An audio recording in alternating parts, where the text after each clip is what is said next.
Hello everyone. Uh, this is Aristotle's Poetics Part 9. I am Dr. Nilofer Kahri. We have already discussed 8 parts of Poetics. Now we are into the ninth part, that is related with chapter 16 to 18. In the first 15 chapters, we have already known what is tragedy, what are the main components, what is a plot, and what are the main components of plot, and which kind of plots are the best plots according to Aristotle. Now let's move on to chapter 16 to 18, and this is based on anagnorisis or discovery. Aristotle now distinguishes between 6 kinds of anagnorisis.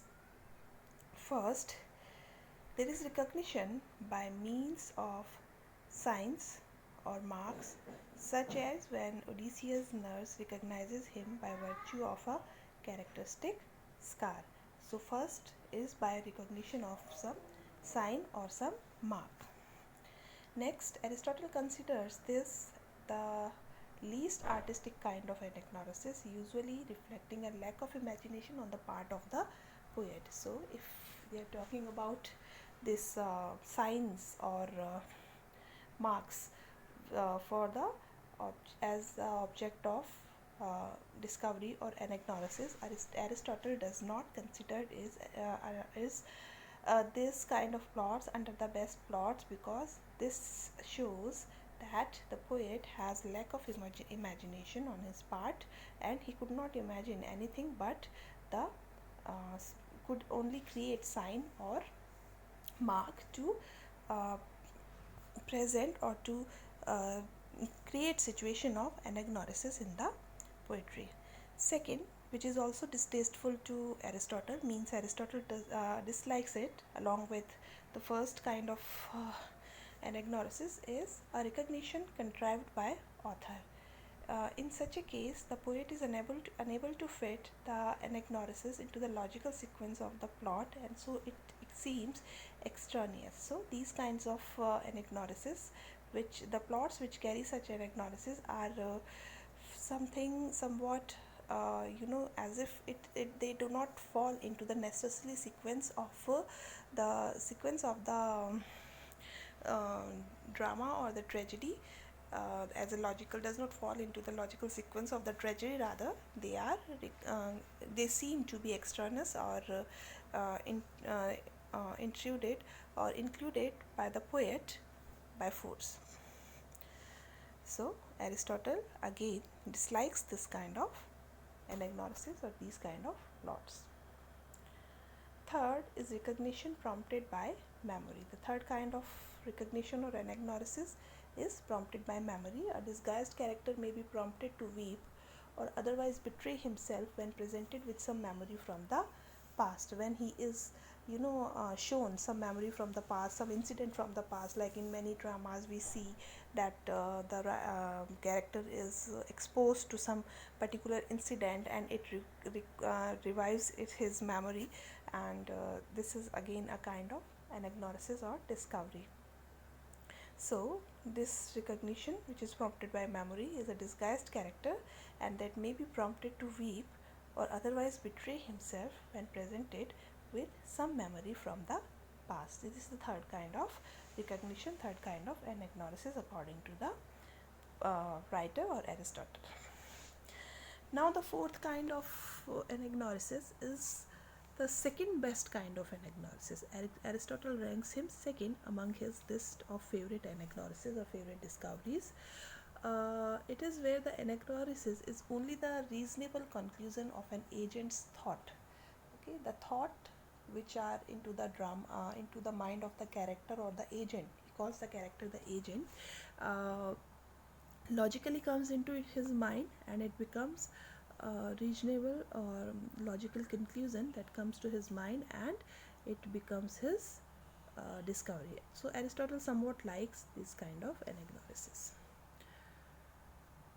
Fifth, there is recognition through faulty reasoning on the part of a disguised character. Disguised character might unmask himself by exhibiting knowledge that only he could know.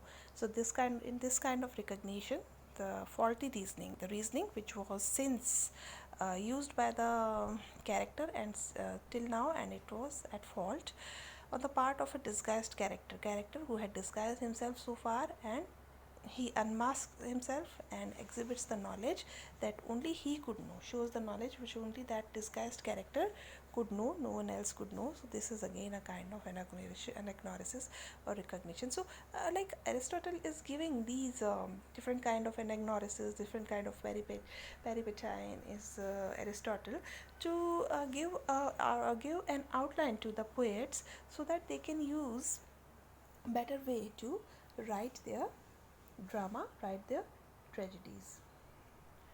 Now, next comes the sixth kind of anagnorisis, which is the best kind of anagnorisis according to Aristotle, is the kind of recognition that is naturally a part of the logical sequence of events in the play, such as we find in Oedipus Rex. Excuse me. So this is the best kind of anagnorisis, and this kind of anagnorisis naturally falls, okay, is a natural part of a logical sequence of events in the play, one after another. When the discovery happens in Oedipus Rex, it is in the course of events. It does not fall, all of a sudden, or logically it is presented before the audience. Now Aristotle makes 7 final remarks about how a poet could go about constructing a plot. So when the poet has to construct a plot, when a poet has to create a plot, write a plot, what things he can include which can make him to write a better plot, a good plot. First, the poet should be sure to visualize the action of drama as vividly as possible. This will help him spot and avoid inconsistencies, like the story which is in the mind of the poet or in the mind of the dramatist should be visualized by him vividly, looking like in his dreams or like in real life, or if someone has seen an incident from real life.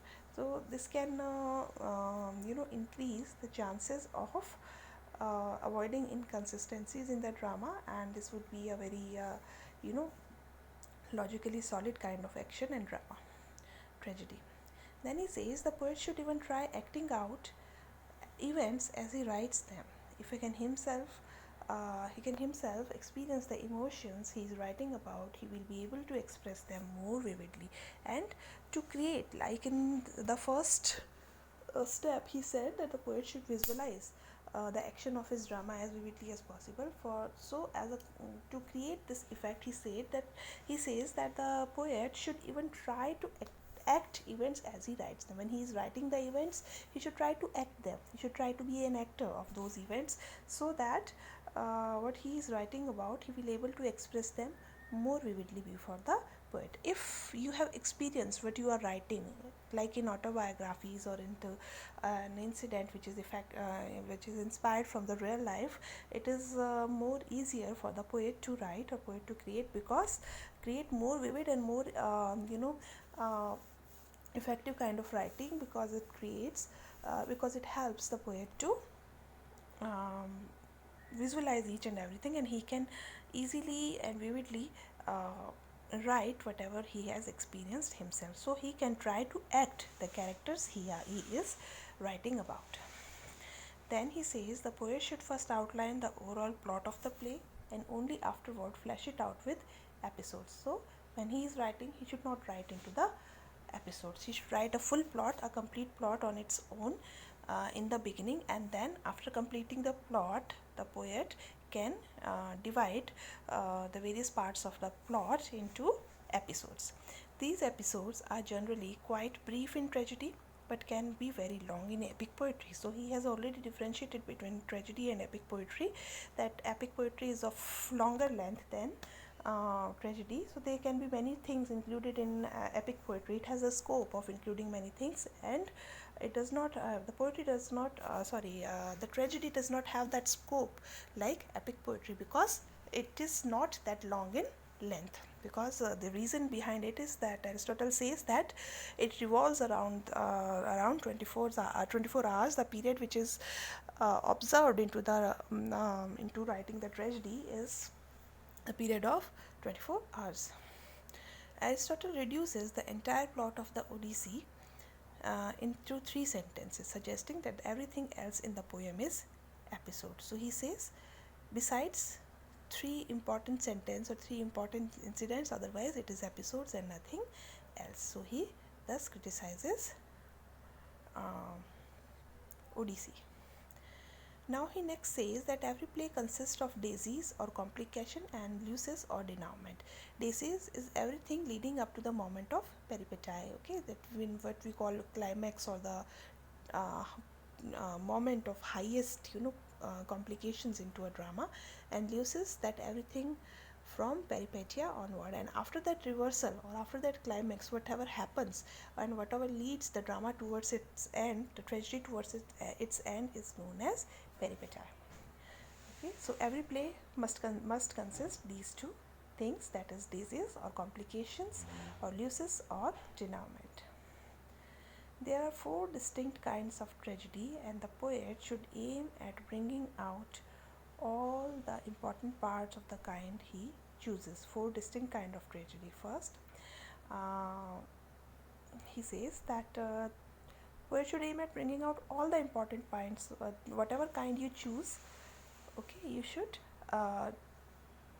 concentrate. The poet should concentrate or aim at bringing out all the important parts of whatever he chooses to write.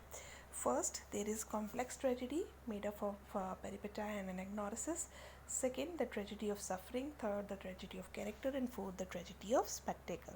So first, which consists a complex plot carrying peripety and anagnorisis. Second, which is a tragedy of suffering and nothing else. Third is a tragedy which is based on the character, and fourth is the tragedy which is based on the spectacles only, or the stage effect, drama effects only. So whatever you are choosing to write about should concentrate on all important parts of that category. The poet should write about focused incidents and not about a whole epic story. For instance, a tragedy could not possibly tell the entire story of the Iliad in any kind of satisfying detail, but it can pick out and elaborate upon individual episodes within the Iliad. So the poet can write about the focused incidents, the incidents about the selected incident of a whole epic story. Okay, one cannot include all parts of an epic story or an epic poem into tragedy, and the entire story, for example, the entire story of Iliad cannot be given into satisfied detail, but the poet can rather pick one incident and then can elaborate upon it in individual episodes within the course of the tragedy. So what he could pick up one episode from Iliad, and then tragedy could be written about that one episode. So this is what he says, the sixth element of writing good plot. Poet should be focused. And seventh and the last quality which poet can include for writing a better a better tragedy, the chorus should be treated like an actor, and the choral song should be an integral part of the story. Too often, Aristotle laments the choral song have little to do with the action at all. So whatever the action is, the choral song represents the action or sings the action which is going to happen.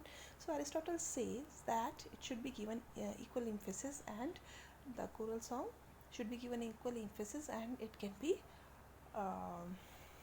sung at the length as an integral part of the story. So by including these 7 points, okay, first by visualizing the actions, enacting the characters or events, and outlining the plot first, and then fleshing it out into the episodes, and the consisting daisies and luces into the drama, then concentrating on whatever kind of poetry the poet is choosing to write out of the 4 types of poetry, that are the complex tragedies, the tragedy of suffering, tragedy of character, and tragedy of spectacle, and then to focus about particular incidents, not on the whole epic story. And the chorus should be given equal importance to the it should be treated equal to the character, equal to the actor, as they are an integral part of the society, of the story. And choral song should not be given less important to the in the drama. So these are the important components which can make a drama look or sound much better. And according to Aristotle, by including these things, the poet can the poet can write and prepare something which is a tragedy of what Aristotle wants, which falls upon the criteria of Aristotelian tragedy. Okay, so that's all for now. We'll discuss the next part in next lecture. So thank you very much for watching. You can ask your questions into the comment box, or you can directly message me on my WhatsApp number, and keep watching. Thank you. Have a nice day.